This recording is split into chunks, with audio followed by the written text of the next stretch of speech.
pas dit que si tu crois, tu verras ma gloire. Oh, tu verras ma gloire. Tu manifesté dans ta vie.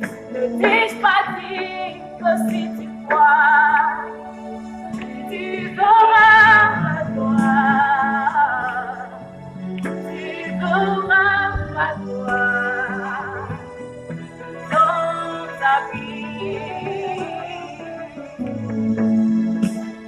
Pas dire que si tu crois, tu verras la puissance de Dieu. Tu verras la gloire se manifester dans ta vie. Ne t'ai-je pas dit que si tu crois, tu verras ma gloire. Oh, tu verras ma gloire dans ta vie.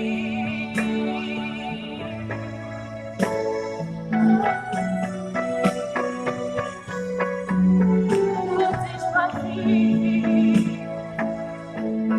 Oh, tu verras la puissance de Dieu. Tu verras la gloire de Dieu. Tu verras la puissance de Dieu.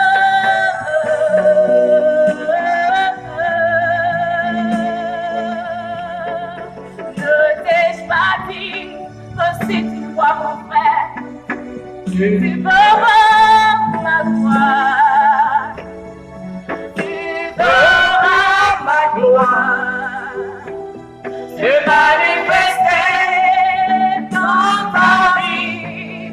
Ne t'ai-je pas dit que si tu crois, Oui, si tu crois, tu verras ma gloire. tu verras la gloire de Dieu. Oh, tu verras ma main se manifester dans ta famille. Ne t'ai-je pas dit que si tu crois en moi, tu verras ma puissance. Tu verras ma puissance. Oh, dans ta vie. Merci. Merci, groupe musical, que Dieu vous bénisse. Soyez pleinement bénis. Shalom, shalom à chacun. Soyez bénis dans le nom puissant de Jésus-Christ. Nous sommes à notre moment, à notre rendez-vous, temps de restauration, 30 minutes de restauration et de vérité. Et le test que nous allons ouïr, n'est-ce pas, en ce moment précis, c'est 2 Rois, chapitre 7, verset 1 au verset 2. Merci, groupe musical. 2 Rois, chapitre 7, verset 1 au verset 2. Élisée dit, écoutez la 2 Rois, chapitre 7, verset 1 au verset 2. Voilà, je voudrais que tous ceux qui sont en train de nous suivre, n'est-ce pas, soient à la page pour que nous entamions ce moment ensemble. Une chose est claire, Dieu te bénira en conséquence. 2 Rois chapitre 7, verset 1 au verset 2. Élisée dit, écoutez la parole de l'Éternel, ainsi parle l'Éternel, demain à cette heure, on aura une mesure de fleur de farine pour un cycle et de mesure d'orge pour un cycle à la porte de Samarie. L'officier sur la main duquel s'appuyait le roi répondit à l'homme de Dieu, quand l'Éternel ferait des fenêtres au ciel, pareille chose arriverait-elle. Et Élisée dit, tu le verras de tes yeux, mais tu n'en mangeras point. Voici cette histoire fatidique, cette histoire très forte, dépeinte dans la parole du Seigneur. Nous prions Dieu. Seigneur, béni soit ton nom grand et puissant. Nous bénissons ces 30 minutes de puissance, de manifestation de ta gloire. Glorifie ton nom à travers ces ondes, manifeste ta puissance, manifeste ta magnanimité, glorifie ton nom par des signes dans la vie, dans chaque cœur, au nom puissant de Jésus. Amen. Mes bien-aimés, après la lecture de ce texte, nous voulons vous dire qu'il s'agit, n'est-ce pas, de l'histoire du prophète Élisée que Dieu a utilisé de façon extraordinaire pour libérer une parole prophétique alors que le peuple de Dieu, Israël, se trouvait en difficulté. À Samarie, c'était la famine. Dieu utilise son prophète qui libère une parole forte et Dieu accomplit le miracle et le peuple mange à sa faim. Mais bien aimés, permettez-moi de situer le texte dans son contexte. Nous sommes au temps du roi Joram, fils d'Akab, un roi, on connaît le roi, l'histoire d'Akab qui a marié Jézabel, mais qui était un roi cruel en Israël, qui a fait tuer les prophètes de l'Éternel. Alors ce roi-là, dis-je, après sa mort, son fils lui a succédé au trône. Et son fils s'appelait Joram. C'était au temps du roi Joram. Et en ce temps-là, la ville de Samarie a été assiégée par les Syriens. Quand on dit qu'une ville a été assiégée, cela signifie tout simplement que, n'est-ce pas, que la troupe syrienne est venue camper aux alentours de la ville, ne permettant pas ainsi aux habitants de pouvoir sortir pour aller vaquer à des occupations pour, n'est-ce pas, leurs activités. Donc, la ville, donc, leurs ennemis étaient donc aux aguets et ils étaient donc confinés. Vous savez, avec tous les Ivoiriens, nous connaissons ce mot-là, confiné. Voilà, avant de continuer mes propos, je voudrais quand même dire Yako à toute la Côte d'Ivoire. Nous avons perdu un grand homme, le premier ministre de cette nation est décédé. Nous voulons vraiment dire Yako à toute la Côte d'Ivoire. Que le Seigneur fortifie la nation ivoirienne par sa grâce toute puissante. Et puis aussi, tous ceux aussi qui ont perdu des parents, des amis, nous voulons aussi vous dire Yako. Nous étions donc en train de parler du roi d'Israël, du roi Akab qui a eu pour fils Joram. Et au temps du roi Joram, en Samarie, il y avait, n'est-ce pas, la famine.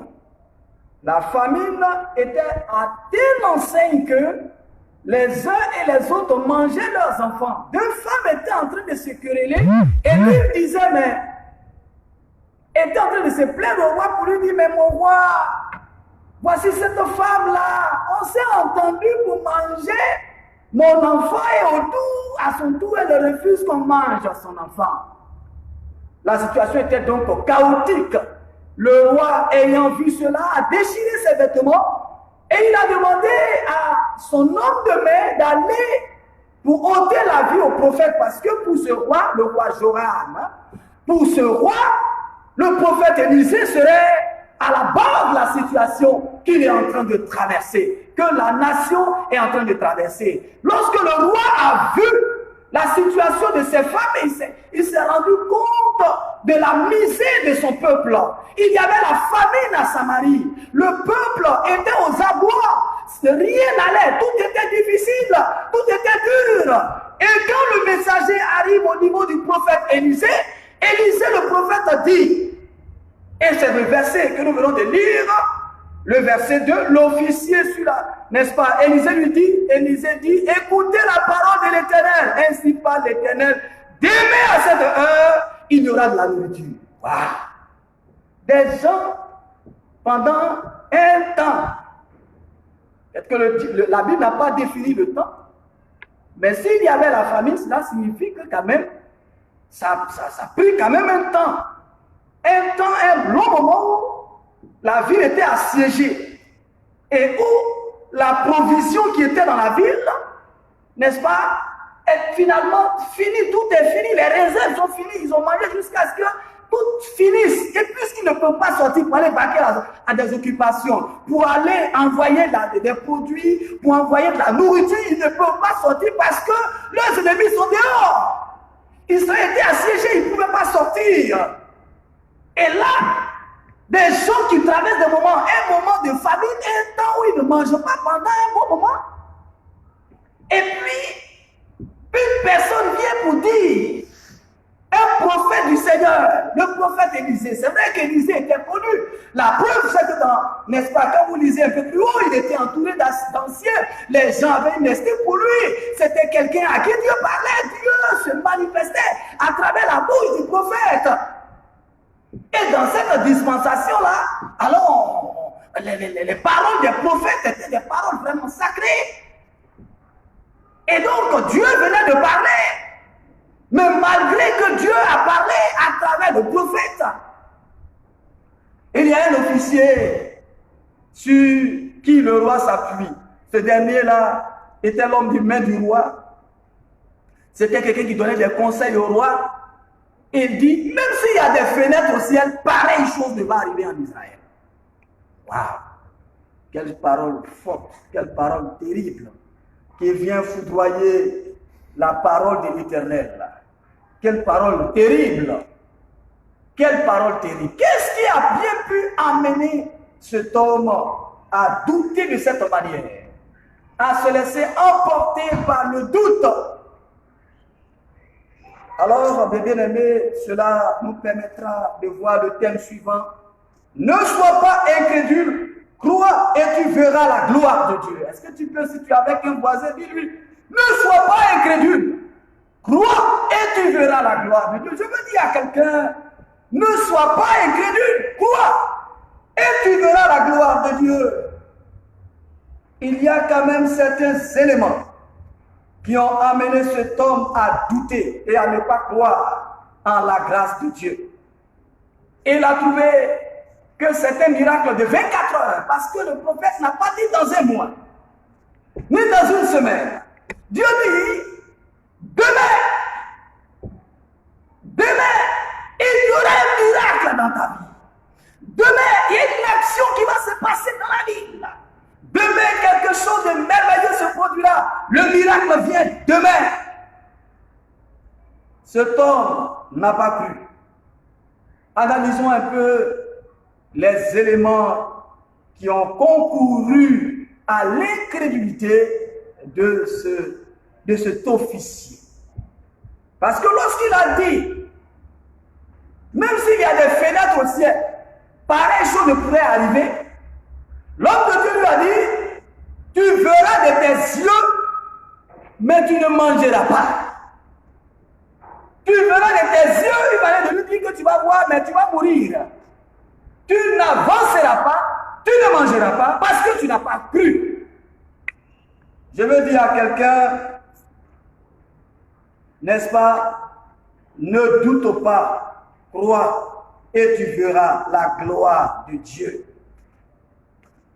Quand vous lisez la suite de l'histoire, vous allez vous rendre compte que cet officier-là, effectivement, il est mort lorsque la bénédiction s'est manifestée.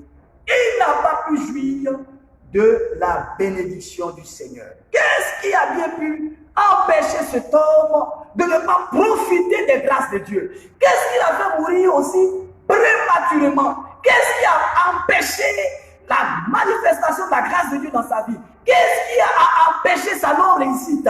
Qu'est-ce qui a empêché les difficultés dans sa vie? Qu'est-ce qui a empêché le blocage dans sa vie? Premier élément, c'est parce que la situation était chaotique, catastrophique. Mais bien aimé, cet homme n'a pas cru parce qu'il a observé la situation avec les yeux physiques. La situation que Samarie, que le peuple de Dieu était en train de traverser, était une situation catastrophique. Premier élément, la situation était catastrophique. La situation était terrible. Souvent, vous savez, nous regardons avec les yeux physiques. Et nous ne pouvons pas rentrer dans notre miracle, dans nos grâces, dans nos bénédictions. Nous ne pouvons pas voir la gloire de Dieu parce que tout simplement, nous regardons avec les yeux physiques, nous regardons à la grosseur du problème que nous avons. Nous regardons à l'envergure de la situation que nous traversons. Nous regardons à son ampleur. Et du coup, on ne croit plus en la manifestation de la puissance de Dieu. Je veux dire à quelqu'un, que tu sois chrétien ou pas, je veux te dire, crois et tu verras la gloire de Dieu. Cet homme n'a pas pu. Et il n'a pas pu réussir. Il n'a pas pu rentrer voir la gloire de Dieu. Arrête de considérer la situation avec des yeux physiques. Je ne sais pas quelle situation tu traverses. Il y a des gens même qui ont une mauvaise perception de leur image, de leur personnalité. Je me souviens de l'histoire de cet homme, Méphibosheth, fils de Jonathan. Méphibosheth était perclus des pieds, il était handicapé.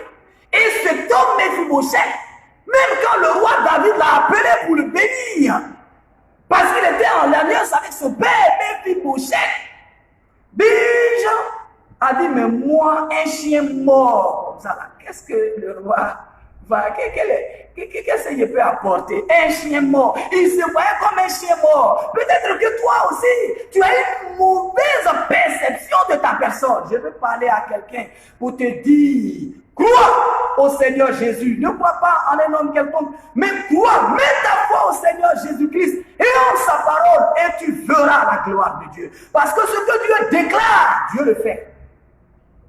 La deuxième des choses qui a empêché cet homme de rentrer, de voir la gloire de Dieu, ce qui a constitué la source de son incrédulité, c'est parce qu'il ne savait pas de quoi Dieu était capable. Plusieurs personnes n'arrivent pas à croire parce qu'ils ne connaissent pas Dieu. Beaucoup ne croient pas, ils ne doutent, ils sont incrédules parce qu'ils ne connaissent pas Dieu. Écoutez, des gens ne peuvent passer des temps à l'église, des moments à l'église. Ils peuvent passer du temps. Cet officier, il était quand même établi sur plusieurs soldats. C'est quelqu'un qui a vu beaucoup de miracles opérés par l'Éternel au travers d'Élisée. En Israël, il a entendu beaucoup de choses que Dieu a opérées, mais il ne connaissait pas Dieu. Ils sont nombreux comme ça, qui ne connaissent pas Dieu. Qui ne connaissent pas Dieu. Connaître Dieu, c'est comment? Si c'est à travers sa parole qu'il faut le connaître. On le connaît à travers sa parole. On le connaît à travers l'étude de sa parole. On le connaît à travers notre vie de consécration, à travers la prière. On peut le connaître, on l'expérimente à travers le conseil de nos pasteurs, de nos anciens. Oui! Bien aimés frères et sœurs, cet homme ne connaissait pas Dieu. Il ne savait pas que Dieu est le Dieu qui est capable de fendre la mer rouge. Il ne savait pas que Dieu était le Dieu qui est capable d'aveugler toute une armée. Dieu est tout puissant. Notre Dieu que nous adorons est tout puissant. Bien-aimés frères, je ne sais pas la situation à laquelle tu te trouves confronté, mais je veux te dire que le Dieu que tu adores est le Dieu tout puissant. Quelle que soit la situation que tu traverses une situation de maladie ou bien une situation d'échec répété. Peut-être que l'échec se répète chaque fois dans ta vie et tu n'es pas épanoui. Tu traverses des moments difficiles avec ton conjoint, avec ton épouse ou avec ton époux. Quelle que soit l'ampleur, l'envergure de la situation que tu traverses. Je ne sais pas quelle autre situation tu pourrais traverser. Tu as des situations, tu es bloqué dans la vie et tu constates que tu tournes en rond. Tout est difficile. Quand tu rentres ici, personne ne veut t'aimer, personne ne veut te recevoir. Tu es rejeté. Tu as connu plusieurs relations. peut-être avec les hommes, mais ça s'est soldé par des déceptions. Ton cœur est découragé. Je veux te dire une parole. Le Dieu que nous adorons, la Bible l'appelle le Dieu tout-puissant, le Dieu réel, le Dieu vivant, le Dieu qui est capable. Il s'appelle Atik Yomé, l'origine originelle, celui qui existe de lui-même. Il est capable d'intervenir en ta faveur. Arrête donc de pleurer et crois en lui. Ne crois pas, ne doute pas, et tu verras la gloire de Dieu. Crois, et tu verras la gloire de Dieu. Cet officier n'a pas cru, et il est mort. Il n'a pas pu voir la gloire de Dieu. Il n'a pas pu contempler la gloire de Dieu avec le reste du peuple. Parce que la situation, il a considéré que la situation avait trop duré. Une situation de famille qui a duré pendant un bon moment. Les gens souffrent. Et toi, tu viens pour dire que demain, ça va se faire. Quelle que soit la durée du problème que tu as. Peut-être que ton problème a duré. Et finalement, tu ne crois plus. Je veux te dire, crois. Souviens-toi de cet homme qui était assis au bord de la piscine de Bethesda. Dans Jean 5, verset 5. La Bible dit que sa situation a fait 38 ans. Malgré le fait que sa situation ait duré 38 années. Cet homme qui voulait, n'est-ce pas, aussi se jeter premièrement parce qu'un ange venait agiter l'eau, n'avait pas cette capacité. Et Jésus est venu à lui. Je veux dire à quelqu'un que Jésus vient à toi. Là où tu es en train de me regarder, Jésus vient à toi. Jésus connaît ton problème, il connaît ta situation. Cet homme était assis parmi tant d'autres. Pour lui, tout le monde l'avait abandonné. Personne ne pouvait le jeter premièrement dans l'eau. Quand l'eau était agitée, mais Jésus savait sa situation. Jésus connaissait son problème. Et Dieu s'est approché de lui. Et Dieu a opéré le miracle. Et cet homme s'est levé. Il a pris son lit, il a marché. Écoute-moi bien, bien-aimés frères, bien-aimées sœurs. Ne doute pas, crois et tu verras la gloire de Dieu. Si tu crois, tu verras la gloire de Dieu. Regarde à Jésus. Crois en ce que la Bible dit. Les hommes disent que tu es malheureux. Les hommes disent que tu ne vas pas réussir. Souvent même, c'est des parents qui ont prononcé des paroles de malédiction sur ta vie. Il y a eu des paroles qui ont été dites. Il y a des gens même qui se moquent de toi. Quel que soit ce que l'on peut dire de ta personne. C'est ce que Dieu dit de toi qui est important. Ce que l'homme dit n'est pas important. C'est ce que le Créateur dit qui est important. C'est ce que le divin roi dit qui est important. Parce que la parole ne retourne jamais à lui sans avoir accompli les desseins de Dieu. La parole ne retourne jamais à Dieu sans avoir accompli les desseins de Dieu. Cet officier croyait que c'était la parole d'un homme. Et c'est comme ça aujourd'hui. Des gens pensent que la parole de Dieu, c'est la parole d'un homme. Il y a des gens qui pensent que la parole de Dieu, c'est la parole d'un divin, la parole d'un féticheur ou d'un marabout. La parole de Dieu est efficace, elle est réelle. Et ce que Dieu dit de toi, c'est ce qui est vrai te concernant. Et Dieu dit que tu es béni. Dieu dit que tu as la tête. Dieu dit que tu t'as créé pour un but précis, pour t'élever, pour te bénir. Arrête d'écouter les mensonges du diable et crois en ce que Dieu dit de ta personne. Dernière chose qui a marqué la vie de cet officier, cet homme était en train de douter parce que tout ce qu'ils ont tenté a échoué. Lorsque la famine était en train de se manifester, ils ont tenté des solutions, mais toutes les solutions qu'ils ont tentées a échoué. Ils ont réfléchi avec le roi. Ils ont essayé des voies et moyens pour trouver une solution, mais toute solution a échoué. Tout ce qu'ils ont tenté a échoué.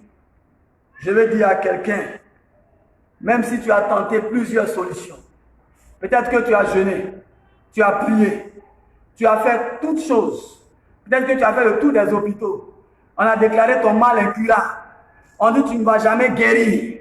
Je veux te dire que Jésus est le médecin des médecins, il est le Seigneur des seigneurs. Il y a une femme comme ça qui nous suivait à travers les réseaux sociaux et qui avait une boule dans le ventre. Dieu a percé cette boule de façon miraculeuse. L'eau est sortie pas par le bout du sein, l'eau est sortie par le bas. Le puits qui était à l'intérieur est sorti par le bas sans laisser de traces. Dieu a guéri de façon extraordinaire cette femme qui n'a pas pu allaiter son enfant pendant 2 ans. Parce que cette boule était là. Elle souffrait terriblement de cette boule. Mais lorsqu'elle était en train de nous regarder à travers les réseaux sociaux, la puissance de Dieu s'est déployée. Là où elle était, elle a mis la main là où elle avait mal. Et Jésus l'a guérie. Elle est venue ici à l'église. N'est-ce pas, au Sémose pour un témoignage de ce que Jésus avait accompli dans sa vie. Je veux dire à quelqu'un que le Seigneur que nous adorons est le médecin par excellence. Il est le Seigneur des seigneurs, le roi des rois. Il est le Dieu suprême. Que Dieu nous bénisse. Que Dieu nous bénisse. Bien-aimé, si tu crois, tu verras que ce Dieu est illimité. Il est tout puissant. Il est réel. Même si tu as passé plusieurs fois les concours, si tu crois, tu verras la gloire de Dieu. Tu verras que cette année, il te donnera la réussite. Tu verras que l'obstacle était là, il l'enlèvera et tu seras épanoui. Je veux dire à quelqu'un, reçois à l'instant même ton miracle et sois épanoui au nom de Jésus. Amen. Nous allons prier le Seigneur. Nous allons prier le Seigneur. Pendant que le groupe musical nous accompagne à travers une sonorité, tu vas répéter après moi. Oh Seigneur, au nom de Jésus, répète après moi. Oh Seigneur, au nom de Jésus, que ce jour soit le jour de mon miracle. Au nom de Jésus, que la puissance de Dieu renverse toute situation difficile dans ma vie. Que toute situation impossible devant moi cette année soit décantée. Que toute situation impossible devant moi cette année soit possible par la parole de Dieu. Que la parole de Dieu me donne de dominer sur toute opposition. Oh Seigneur, donne-moi la foi qui transporte les montagnes. Que la puissance de Dieu se manifeste dans ma vie cette année au nom de Jésus-Christ. Que toute force qui retient ma joie, ma victoire, mon sourire, mon témoignage soit vaincue au nom de Jésus-Christ. Que je sois guéri de toute maladie, de tout blocage. Je proclame que cette année, ce mois, ce jour, soit le temps de mon miracle. Cette année, ce mois, ce jour, est le temps de mon miracle au nom de Jésus. Si vous avez un mal quelque part, posez la main où vous avez mal. Je veux prier pour vous maintenant même. Au nom puissant de Jésus, Seigneur, merci pour ta parole que tu bénis dans chaque cœur. Je prie que tous ceux qui sont en train de nous suivre maintenant reçoivent la grâce de Dieu, reçoivent le miracle au nom de Jésus.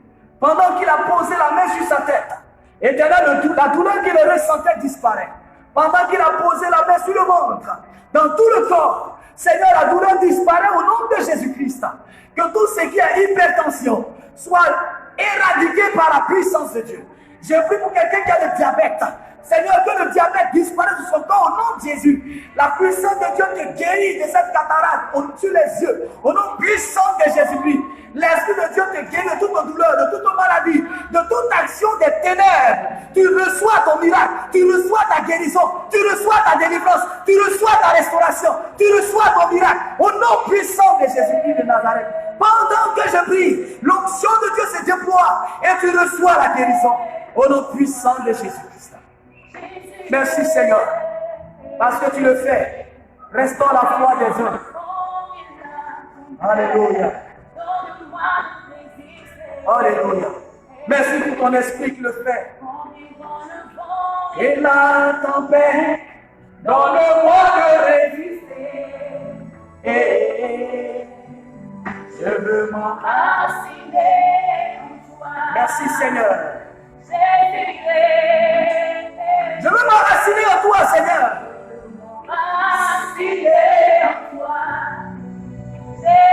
Je veux m'enraciner en toi, Seigneur Jésus. Je veux m'attacher à ta parole. Je veux vivre selon toi. Je veux marcher selon toi.